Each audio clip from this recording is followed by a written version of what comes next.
Benvingudes a aquest espai segur, on podem parlar de coses que ens passen a totes.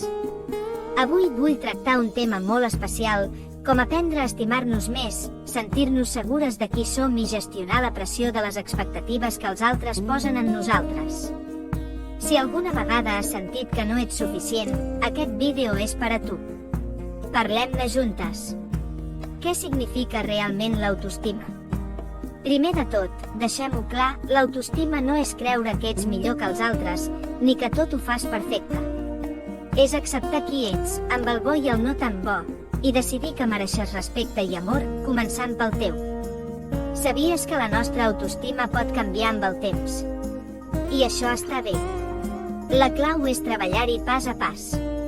Per exemple, cada matí pots dir-te alguna cosa bonica davant del mirall, encara que al principi et faci vergonya.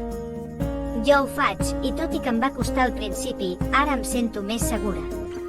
Com construir confiança en tu mateixa. Construir confiança és com construir una caseta, comença amb una base sòlida. Aquí tens alguns consells que em han ajudat.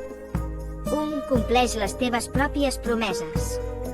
Si dius que faràs alguna cosa, fes-ho. No importa si és petit, com estudiar 10 minuts o beure més aigua. Això t'ensenya que pots confiar en tu mateixa. 2. Envolta't de persones positives. Si algú et fa sentir menys, no tinguis por de posar límits. Et mereixes amistats que t'aportin coses bones. 3. Surt de la teva zona de confort.